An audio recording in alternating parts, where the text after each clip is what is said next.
Hey, welcome back for episode 3. Just wanted to take care of a couple quick notes before we get started in the episode. First of all, in this episode, I mentioned CIA whistleblower John Kiriakou, and I completely butchered his last name, so I apologize for that. And also, as soon as I finished recording, I found out that Chelsea Manning had been released from prison, but she is due back in court to testify again on Thursday, May 16th, this upcoming Thursday, and she's not going to testify. They're going to put her right back in jail. But I did want to clarify that as we get into the episode. So with those things being said, let's get to the show.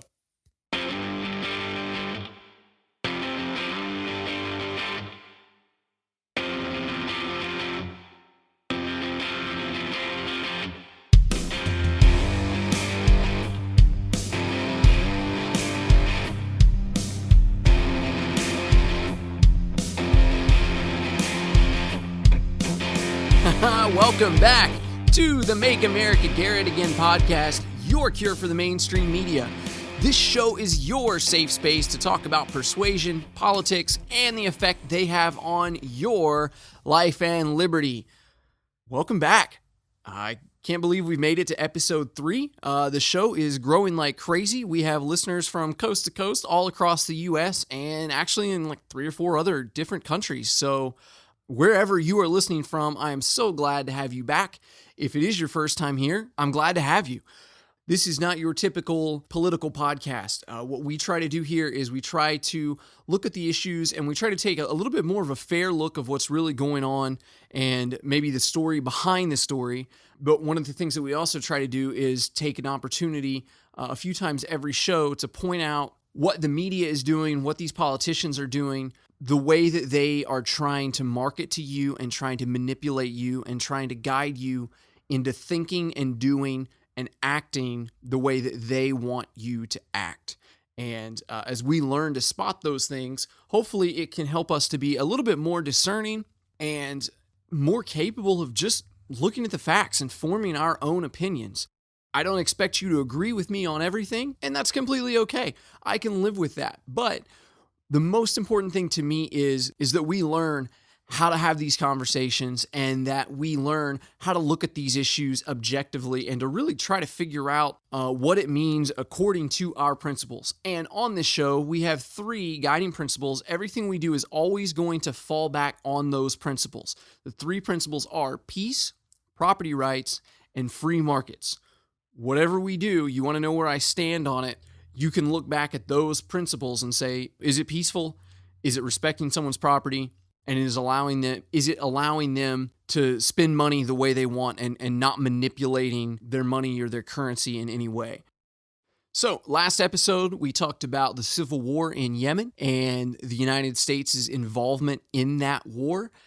And I got a lot of awesome feedback on it. I was so glad to hear that so many of you liked it and then so many of you found it easy to understand. And I think I said it in that episode too, foreign policy is something that it can be so complicated that people just want to ignore it. They say, oh, I don't understand that. I'll just leave it to somebody else. Well, I don't want you to leave it to somebody else. I want to help you understand these things and you can look at them. And again, just decide for yourself. You're going to get my take on it, but I'm also going to do my best to help you understand everything that's led up to a lot of these issues and everything that's really surrounding them and what they really mean. Because so many times the mainstream media is just focused on pushing their narrative and just trying to get you to think and vote and feel the way that they want you to. And we miss the truth a lot of the time. Now, in last week's episode, I had to cut out the segment that I did on Ilhan Omar, the representative from Minnesota, and I was going to just go ahead and use it first in this episode. And then I got to digging into this other topic, and I thought, man, we're not going to be able to fit it all in. So Ilhan has been bumped back yet another week. That's okay because a lot of the drama surrounding her is just continuing, and that's going to stay relevant. So whether I re-record it or just post that later, I still think you're going to get a lot out of that. But I felt that this was a little bit more pressing that we talk about Julian Assange this week and that we talk about his work in Wikileaks and his legal troubles that he's run into and our country's involvement in the way that all of this has gone down. So let's get to it. Let's talk about Julian Assange. As I'm sure you've heard, He was holed up in the Ecuadorian embassy in the UK, and he's been there for several years. But finally, on April 11th, Ecuador revoked Julian Assange's access to the embassy, and they said he was no longer allowed to be there. The London police came in, and they just took him off to jail in England, and that was that. There's a lot of speculation, a lot of questions about what's going to happen next. As of right now, no one knows for sure. But how did we get here? Well, let's run through the history that Julian Assange, Wikileaks, Chelsea Manning, the connection to this, all of this as well. Back in 2006, Wikileaks was founded, and essentially they just aimed to be a place where people could drop off documents and hand things over to them, and they would be a safe place to make those documents available for the world to see. Some of these documents come from governments. Some of these documents come from private companies. Some of these are emails, just anything and everything that they can get. Just aim to be a platform where those types of things can be distributed, and hopefully they are a safe place for people to put those things out. So in 2007, they released a U.S. Army manual on how to deal with prisoners in Guantanamo Bay. 2008, they had a bunch of documents they released from the Church of Scientology, and also in 2008, they released a bunch of emails from Sarah Palin's Yahoo account. And she was running for vice president at the time. That was her personal email. In 2010, this is where Chelsea Manning comes in. In 2010, they released a video of a U.S. Apache helicopter killing 2 journalists and some Iraqi civilians in the city of Baghdad. The same year, they released 90,000 documents from the Afghanistan war detailing the hunt for Osama bin Laden and a lot of the civilian deaths that stemmed from the U.S. involvement there. Both of those things came from Chelsea Manning. There were also a lot of cables that were released from different embassies that were involved with the U.S. and that kind of thing. Needless to say, there was a lot there. Tens of thousands, probably hundreds of thousands of documents coming from Chelsea Manning. And obviously the U.S. government is no fan of this at all. Now, about this time, just as Wikileaks is really starting to heat up and Assange is really starting to be seen as a kind of a dangerous figure to these governments and corporations all over the world, he gets accused of rape in Sweden. Now, the timing of these was rather convenient. You know, it seemed as if they just really wanted a reason to put him away. So he's accused of rape, and they put out a warrant for his arrest, and then the police department rescinds that warrant the next day. They pull it back in, and they say that they don't have enough evidence. They're not sure that the charges are real, and if they are, there's not nearly enough evidence to convict him. And again, it really didn't look as if he had actually done anything, but someone needed a reason to try to go after him and to try to rein him in a little bit. A few months later, they reopened the case with lesser charges, charges that weren't as harsh, weren't as violent, whatever. It gets hung up in the system for a while, and finally he's arrested in London so he can be extradited back to Sweden to face charges.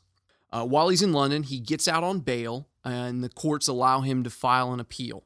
So he is out on bail in England. They want him to be extradited back to Sweden, but instead he goes into the Ecuadorian embassy there within England, but again, they can't touch him. So he seeks asylum there. The Ecuadorian government agreed to protect him and house him there, and nobody in London can touch him. Nobody in Sweden can get to him. He's safe, but he's there almost in solitary confinement, really, you know, and eventually they took his computer access away and all kinds of stuff, so he didn't have a lot of contact with the outside world. In 2015, the statute of limitations ran out for the sexual molestation and coercion crimes. However, the, quote, suspicion of rape, unquote, charges can remain open until 2020. So his goal, obviously, was to at least hopefully stay in the embassy until either this thing is dropped or until 2020, when they can't go after him for this anymore. Fast forward a little bit, July 2016, WikiLeaks released 2,000 hacked emails from Hillary Clinton's campaign and the Democratic National Convention. They also had 50,000 emails belonging to the DNC chair, John Podesta. These emails, as they come out and people start to go through them, they see that they showed Hillary Clinton had a lot of control over the Democratic Party, and her people were really calling the shots at a time when they were still supposed to be in the primaries, and they were still supposed to be seeing who was actually going to be the Democratic nominee. And instead, we see that they were basically running it as if Hillary Clinton had already won, and they kind of cheated Bernie Sanders out of his shot at the primaries. He polled really well with young people. He could appeal to a lot of liberals who were really fed up with kind of the status quo, old school, old guard Democrat Party. Now, the Democrats started claiming pretty quickly that Russia gave the information to Wikileaks so that they could help Donald Trump win that election. But Julian Assange claims that the emails did not come from Russia. Something interesting to point out here, there's a guy named John Kiriakou, and he noted that when they looked over the speed that the files were uploaded, that all of these emails were uploaded, he said it was way too fast to be done remotely. It had to have come from someone who had direct physical access to those files, and they loaded them onto a thumb drive.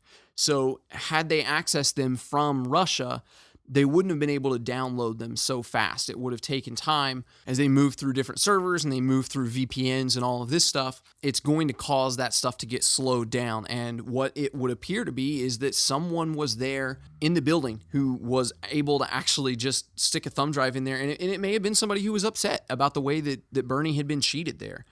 And remember, at this time, Julian Assange is almost being held as a kind of like a political prisoner in Ecuador. He can't go anywhere else. But WikiLeaks, their work continues. March 2017, they released thousands of CIA documents that show them spying on our cell phones, our smart TVs, the computers in your car, all kinds of that stuff. And, that upset a lot of people, and that hurt a lot of people's trust in their government to know that they were being spied on without warrants, and that a lot of times they were being spied on without reason. And most people can pretty well wrap their head around, yeah, if I'm suspected of a crime, of course they're going to go through my stuff and try to see whether or not I've done this crime. But to find out that they're just going through your cell phone records and going through emails and possibly listening to you on smart devices just because they want to do it, that's pretty unsettling. And it rattles the citizenship and it rattles the government as well. So also in 2017, Ecuador changes presidents, and the new president isn't nearly as sympathetic to Julian Assange as the previous president was. From this point on, Ecuador really starts to clamp down on Assange and accuses him of all kinds of wrongdoing. They accuse him of hacking. They say he's being unruly and that he's rude to the staff. They claimed at one point that he smeared feces on the walls and that his room was absolutely filthy. But when they posted pictures of this, there was like one dirty dish laying out on the counter or on the table, and everything else was fine. So it starts to seem fishy. But again, when you're this type of figure and those kind of people start really closing down on you, accusations are going to be made, and they may not always be true. But it starts becoming very clear that Julian Assange's time in Ecuador is quickly running out, I should say in the Ecuadorian embassy, and the U.S. is just, they're licking their chops ready to get him. He has really caused a lot of stress to the U.S. powers with all of these CIA documents and all of these embassy cables, and they've pointed out, wrongs that our military has done and civilians that we've hurt in battle, and they want to get him extradited to the U.S. So that they can hit him with charges. And so the charges that we're immediately talking about are hacking charges because he got all of that classified material from Chelsea Manning. Now, the U.S. claims that he helped Chelsea Manning hack these passwords and that he did a lot of the grunt work. But my understanding is that the reality is he simply received the documents and he asked her if she could get him more. And what the U.S. is trying to claim is that by asking for more, he was not just a recipient of these files, he was an accomplice to getting those files. Now, let's step back from Julian Assange and WikiLeaks for just a second. The International Monetary Fund, or the IMF, they're basically the Federal Reserve Bank of the entire world. They set the interest rates for loans. They decide what countries need economic stimulus. All of the stuff that on this podcast we believe goes against the concept of free markets. And we'll probably go into that stuff a little bit more another day. But essentially, if the markets are free, interest rates and who gets stimulus and all of this stuff really happens. It happens completely naturally. You don't need anybody telling the money where to go because people try to be smart with their own money and they try to spend money where they feel it will be of the best use. You know, they're going to buy the things that they want to buy. They're going to invest in businesses that they believe are safe.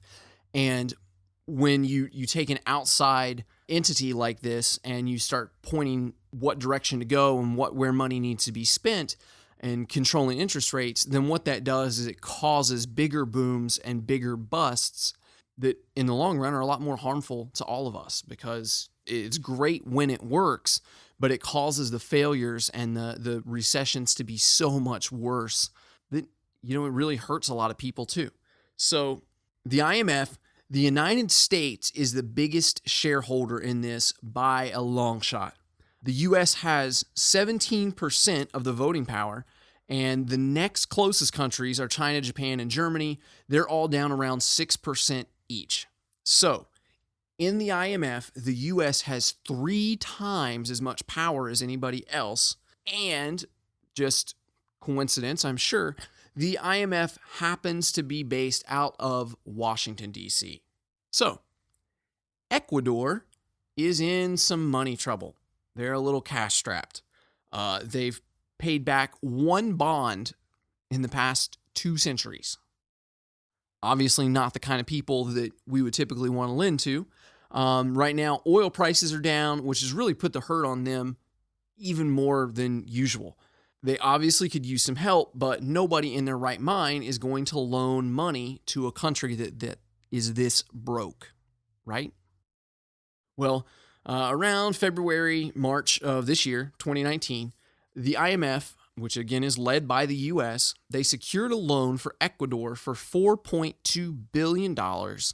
And they got the World Bank and a few other big banks around the world to chip in and pitch in another $6 billion.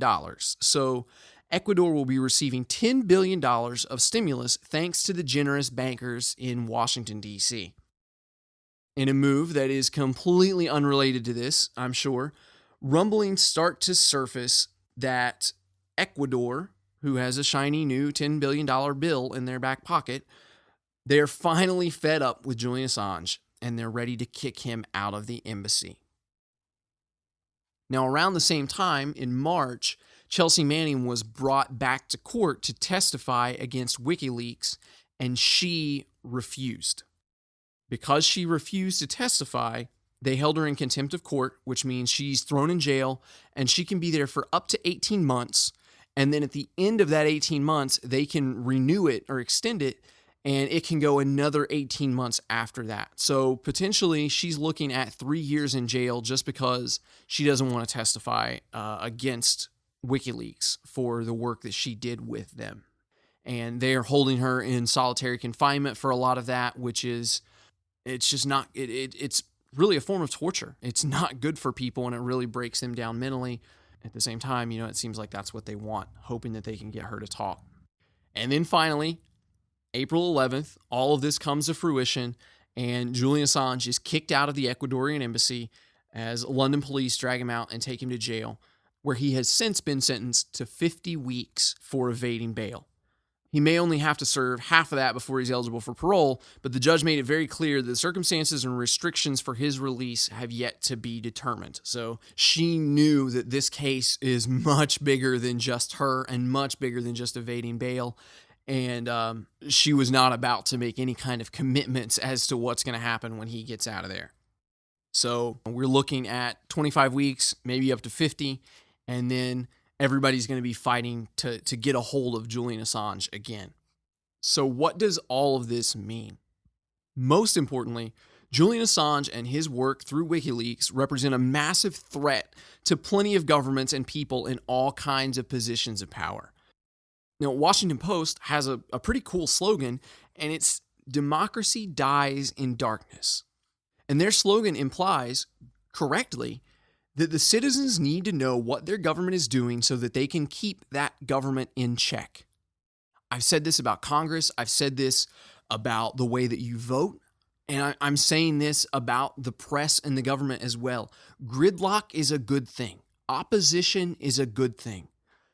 When people are pushing against each other and when people are standing on different sides of the issue, it forces us to look for more perspective. It forces us to really try to figure out why we think that we're right and to maybe consider why they think that they're right. And we can weigh these sides out and hopefully over time, slowly but surely, you may get some progress on this issue. But when something happens as a knee-jerk reaction and one party just pushes over on another party, a lot of times that's when bad decisions get made because people are so focused in just beating the other side or just making sure that their issue wins that there's not enough time for people as a whole and for the system as a whole to genuinely shift to something that they can all agree on. Our founding fathers intended for the press and the government to be at odds with one another. That was the way that it was supposed to be. The government and press were not supposed to be friends. You know, it's natural when you are the ones in power, when you are in a position of power to want to do whatever you want to do.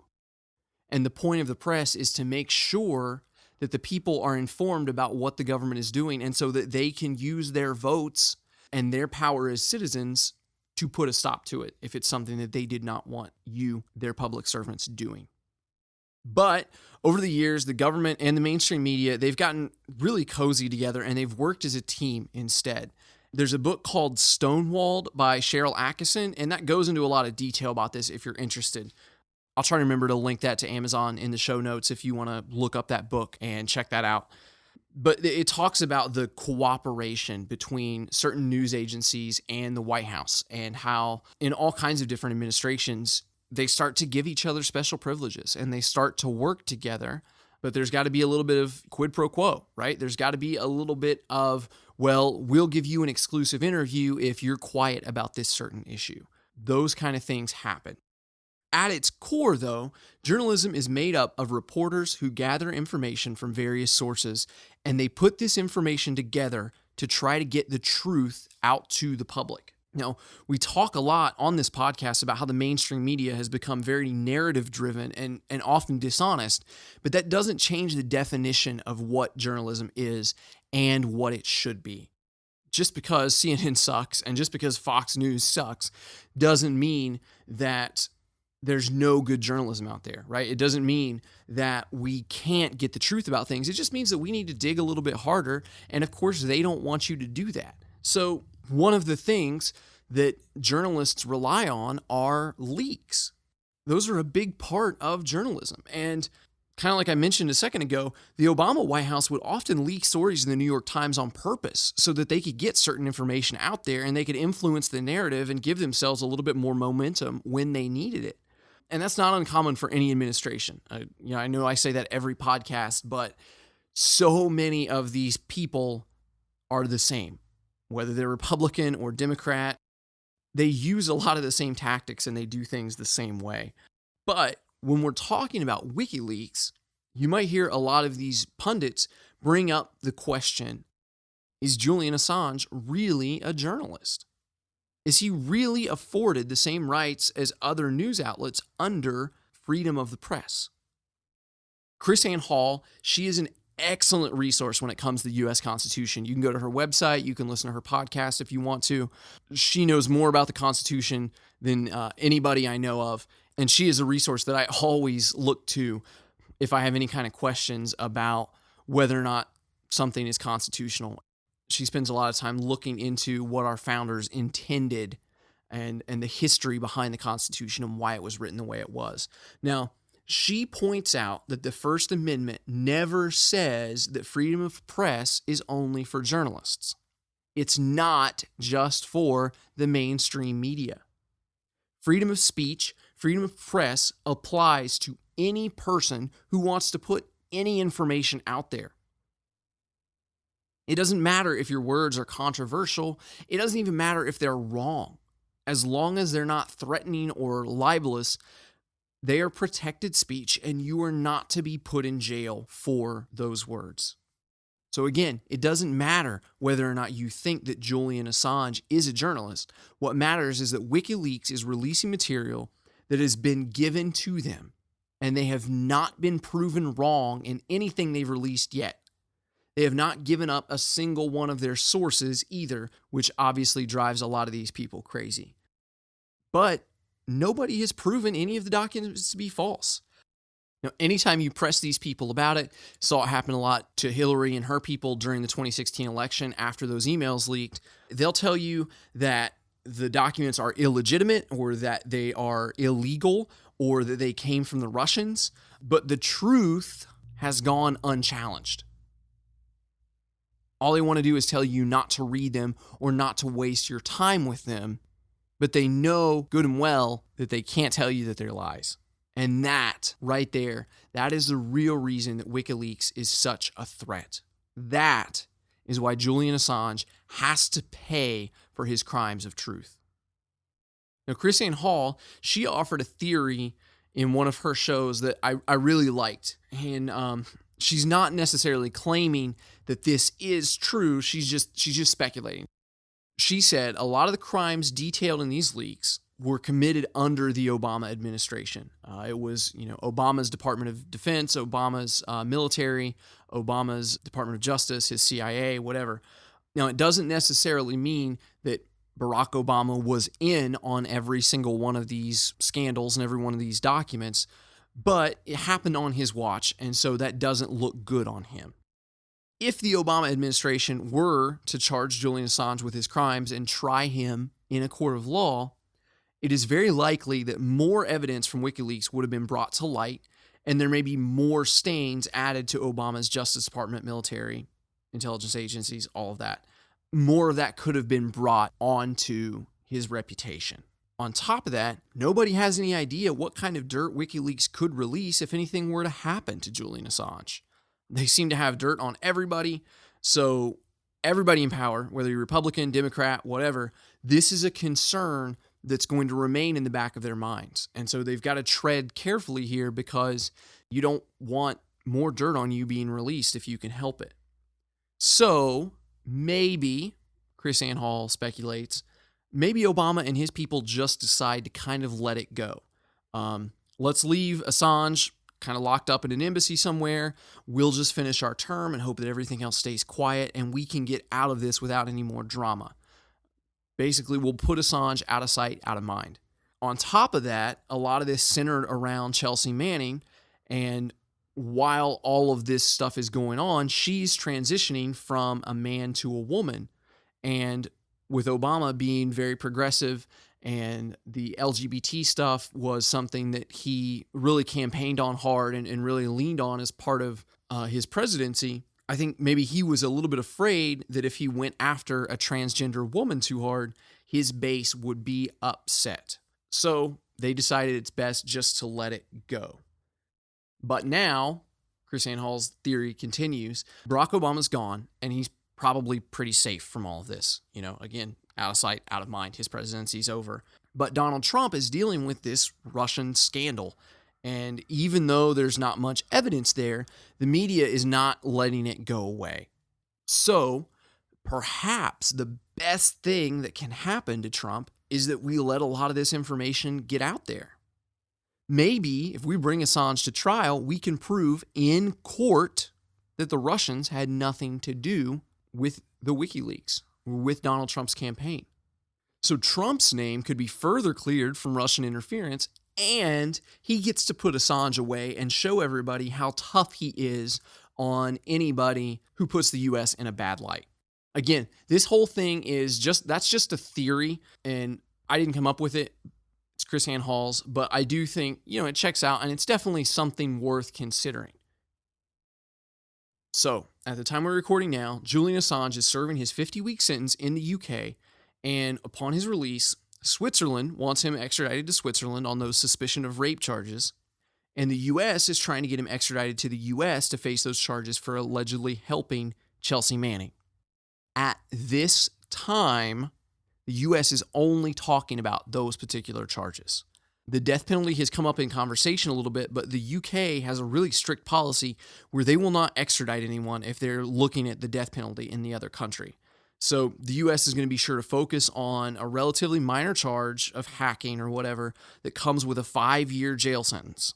And once they have him safely in their custody on US soil, that's when they're going to start coming up with all the other charges. That's when they're going to be able to throw the book at him and find everything that he's ever done, and possibly more. Now, again, the things he's accused of doing amounts to fairly little. You can kind of look through, there's like a 40-page deposition on him if you want to look through it.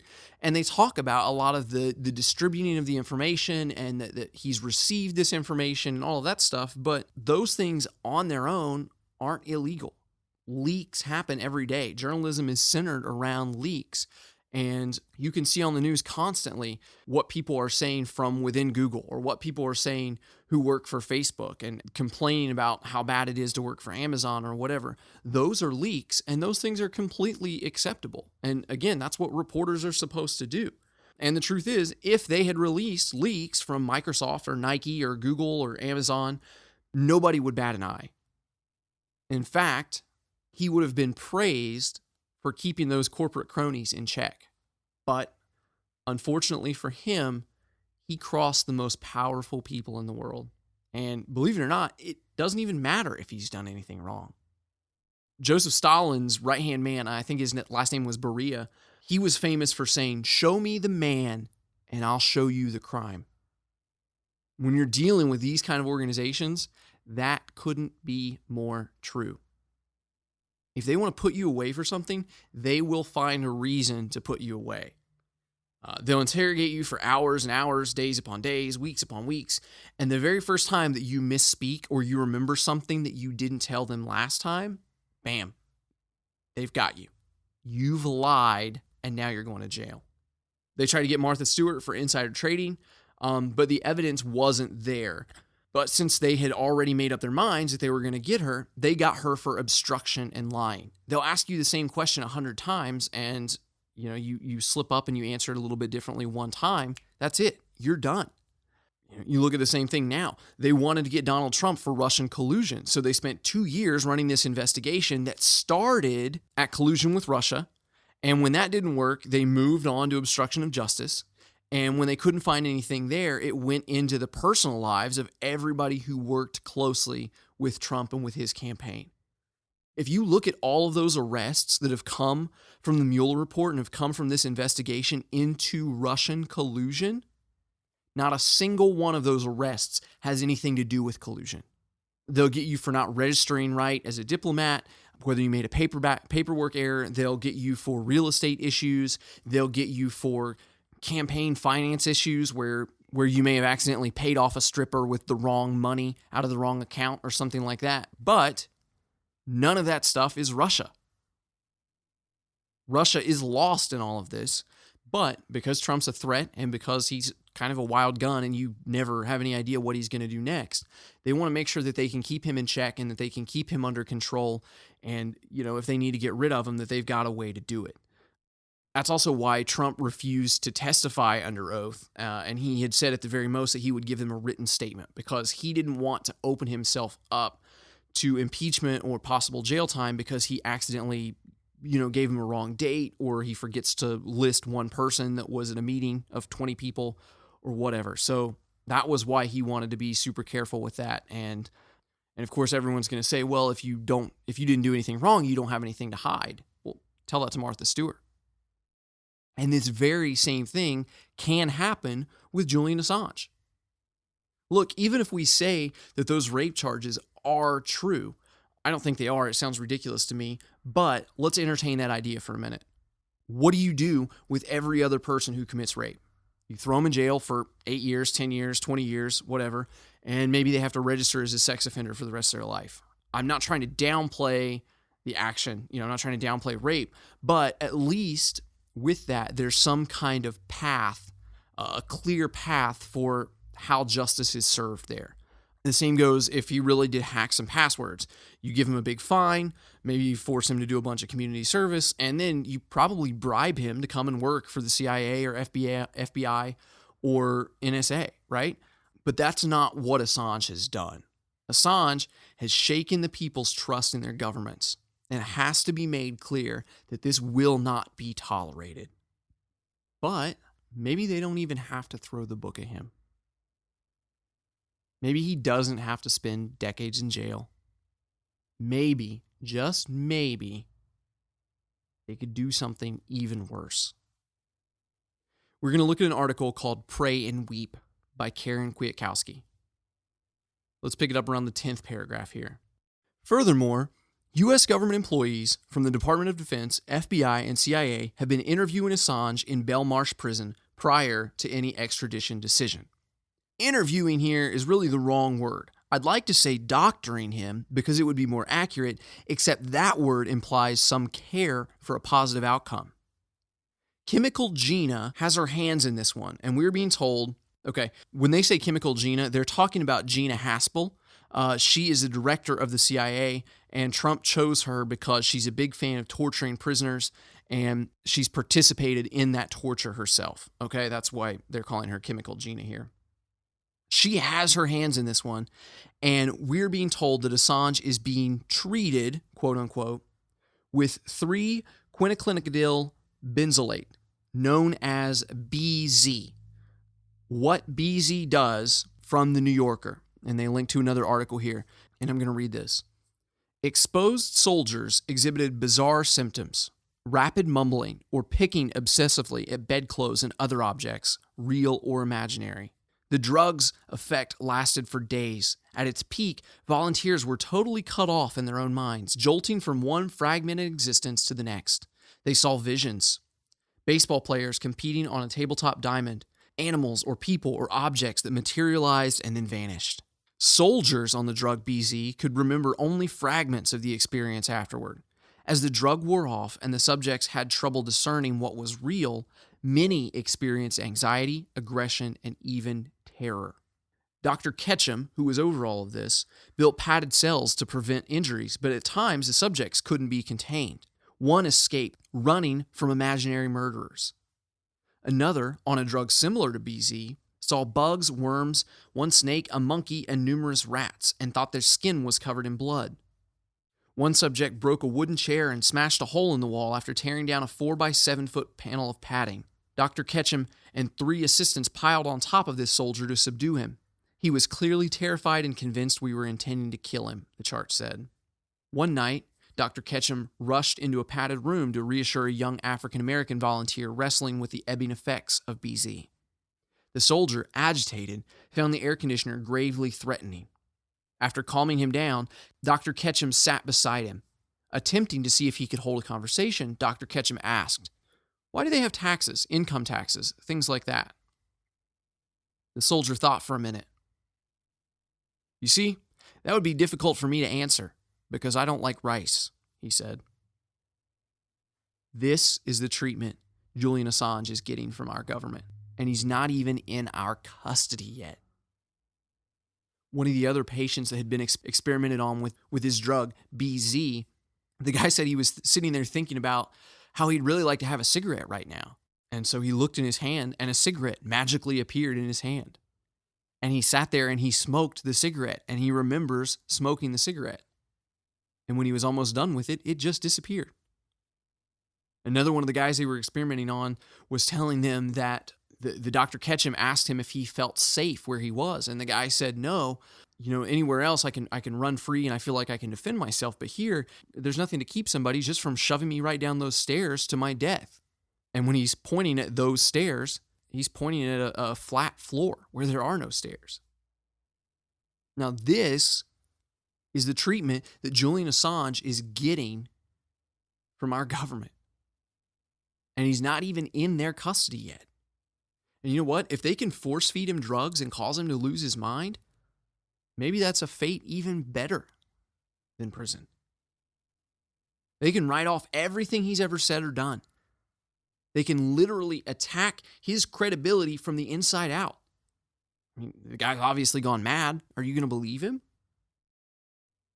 Are you really going to trust leaked top secret information from a guy who maybe can't even talk about taxes because he doesn't like rice? So we know this is happening, But how is Assange holding up after this intense interrogation and being drugged with BZ? Let's look back at this article. She says, "Allow me to get to the point. The latest word I have received from England is as follows. Julian Assange is presently under close observation in prison hospital because he has suffered severe transient psychotic episodes. My sources indicate these episodes occurred after 2 sessions of coercive interrogation at the hands of UK and US officials. The sources stated the interrogators used psychotropic drugs in the course of the sessions." That may be it. This whole thing may be over before it starts. Kwiatkowski wrote that Chelsea Manning's mind has already deteriorated after spending so much time in solitary confinement over the years, and she believes that Chelsea is no longer mentally strong enough to even put up a fight when it comes to this. And now, it looks like the CIA might get what they want. With a little luck, and perhaps some help from the drugs, Julian Assange can finally be silenced before he even gets to testify at his own trial. Hey, thank you for listening to today's episode. Thank you for subscribing. Thank you for sharing it with your friends. And I also want to give a big shout out to my friend Mike, who found this article for me. He finds all kinds of cool stuff and passes it on. If you want to follow him on Twitter, his handle is don'tstatist_on_me, all one word. And he's super resourceful and always finding all kinds of cool articles, podcasts, everything like that. If you want to talk to me, you can reach out to me on twitter.com/GarrettAgain, facebook.com/GarrettAgain, or GarrettAgain@pm.me. And as always, Garrett has just one R in it. Right now, we're trying to release an episode every other Monday. So thank you so much for listening to this one, and I can't wait for you to tune in for the next one. Until then, stay kind, stay vigilant, stay free. Get out of here.